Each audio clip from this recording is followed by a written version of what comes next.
Selamat sore saudara-saudaraku setanah air. Hari ini tanggal 18 November 2022. 18 November.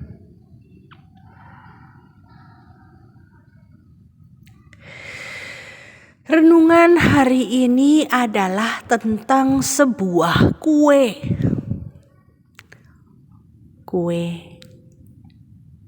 Ya, kalau kita cerita mungkin namanya kue ulang tahun lah ya. Kita lihat sebuah kue ulang tahun yang banyak krimnya, ada hiasan buah-buahannya. Terus di dalamnya itu ada kue yang ada buah-buahannya juga. Dan biasanya kita selalu menggunakannya pada saat ulang tahun atau perayaan orang lahiran atau perayaan orang menikah yang sampai bertumpuk-tumpuk, atau mungkin perayaan sebuah perusahaan, perayaan tahun baru, dan masih banyak lagi. Memang kalau kita berpikir tentang sebuah kue itu rasanya pada saat dicicip manis, seger, enak sekali, lembut. Tetapi kalau kita makan terlampau banyak, orang-orang bilang bisa kencing manis lo, bisa kena diabetes lo, bisa kena hipertensi lo, banyak minyaknya lo, kolesterol lo. Jadi rasa manis yang kita rasakan itu hanya boleh dicicip sedikit.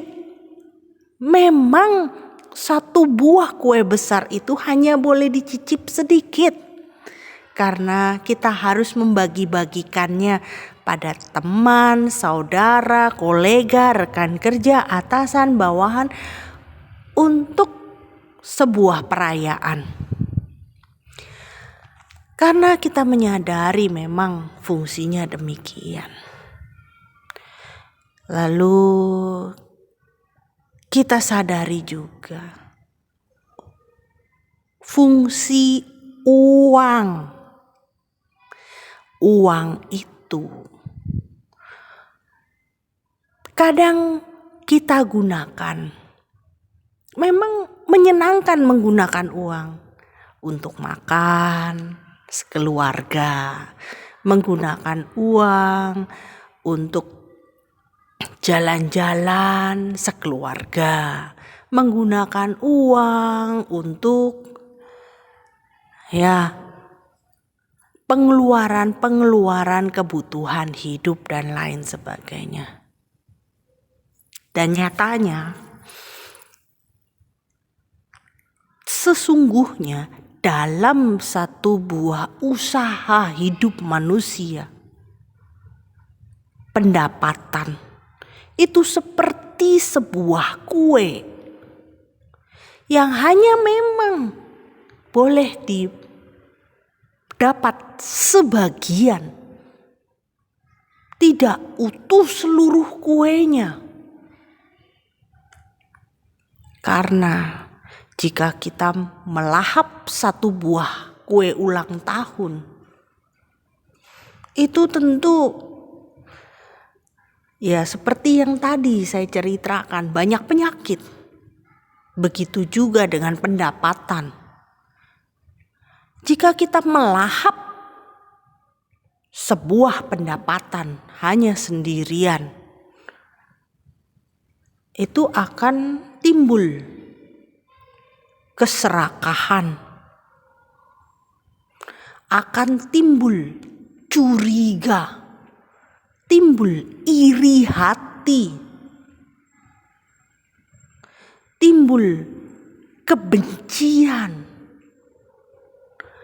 Lalu penyakit-penyakit kejiwaan itu masuk lewat pendapatan yang besar tersebut.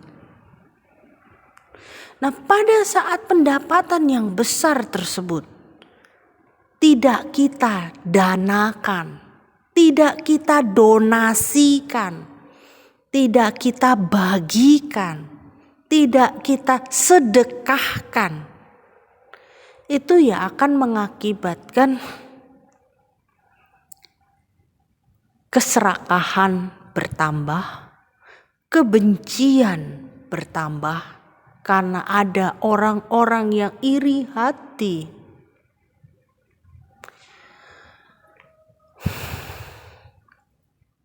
Sehingga kalau iri hati itu terus-menerus menjamur, maka timbul kejahatan, timbul kriminalitas. Jika kriminalitas itu sudah merajalela, hidup tidak tenang. Walaupun kaya raya, hidup tidak tenang. Ketakutan karena banyak kriminalitas. Itulah sebabnya mengapa sistem sosial yang adil dalam kehidupan umat manusia harus ditegakkan. Memang adil di sini adalah bagaimana kita sebagai manusia memperlakukan sesama kita. Bagaimana kita sebagai manusia memperlakukan orang tua kita. Sedekah kepada orang tua, sedekah kepada saudara, sedekah kepada yang membutuhkan atau berdana, dan juga sedekah kepada wihara, gereja atau masjid. Lalu sedekah tersebut dikumpulkan oleh yayasan-yayasan yang memang mengumpulkan dana tersebut, digunakan untuk membagikan kepada kaum miskin. Sehingga mereka yang tadinya sudah putus asa untuk mendapatkan makanan sehari-hari, bisa memperoleh sesuatu untuk makan. Mereka yang putus asa karena PHK bisa memperoleh tambahan uang untuk biaya hidup. Sistem sosial memang sampai saat ini di Indonesia belum terbentuk secara adil. Walaupun semua orang sudah dinasehati, sudah sering didorong untuk membantu sesamanya, tetapi sistem sosial yang belum terorganisir secara baik dan benar dalam tatanan hidup masyarakat menjadikan iri hati antara si kaya dan si miskin masih banyak. Masih banyak kriminalitas. Masih banyak kebencian. Dan masih banyak keserakahan. Karena itulah saya berpikir bahwa sistem sosial itu membutuhkan kejelasan dalam membagi.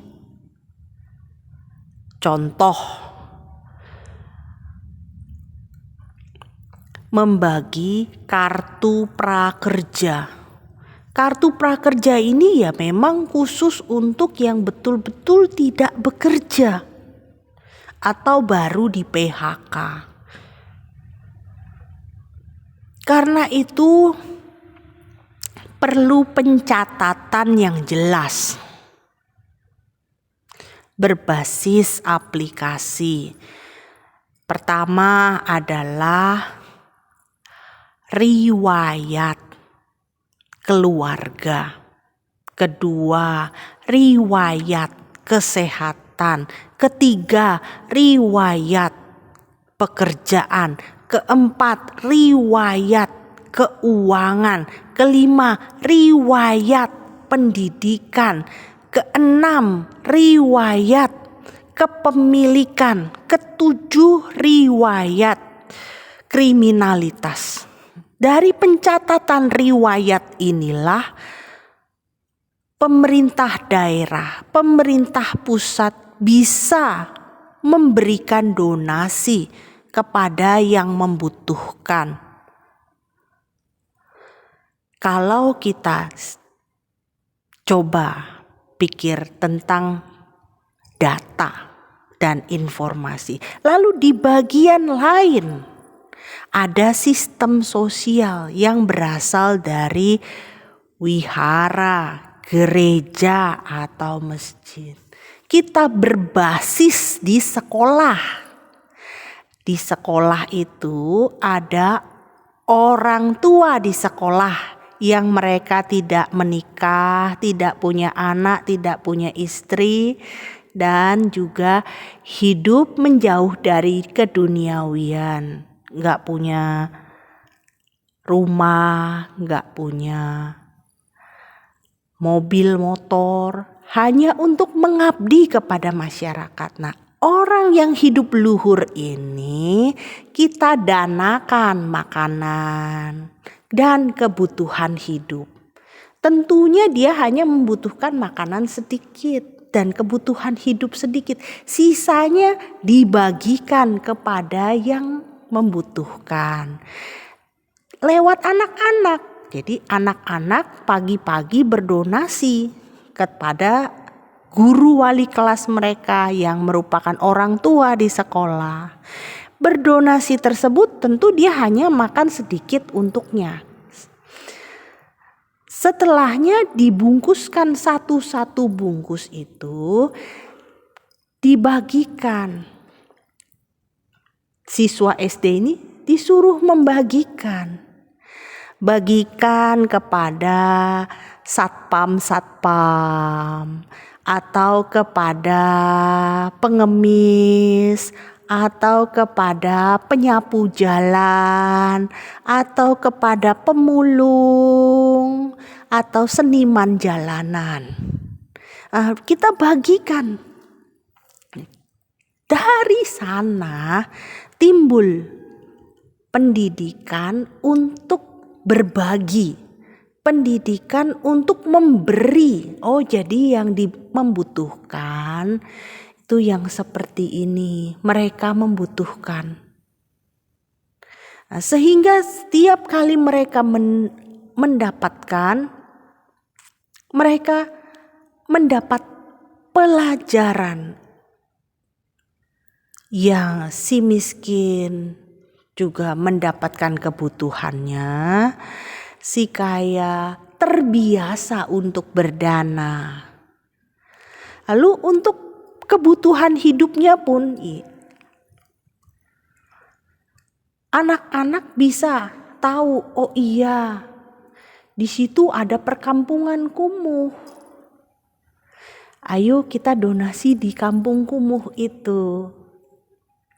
Dari kebutuhan hidup yang tadinya mau dikasihkan kepada orang tua di sekolah ini. Lalu kebutuhan hidup itu dibagikan kembali kepada kaum miskin. Nah, ini tentunya akan merata karena ada di setiap sekolah di seluruh Indonesia. Belajar berbagi. Kadang saya dulu pernah ditanya, di mana kita belajar tolong menolong ya? Ya kalau ada yang membutuhkan kita tolong, yang membutuhkan kita tolong tuh yang kayak apa? Anak-anak gak ngerti yang kayak apa.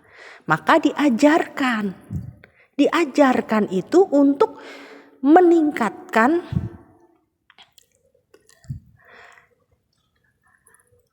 pendidikan dan taraf hidup manusia.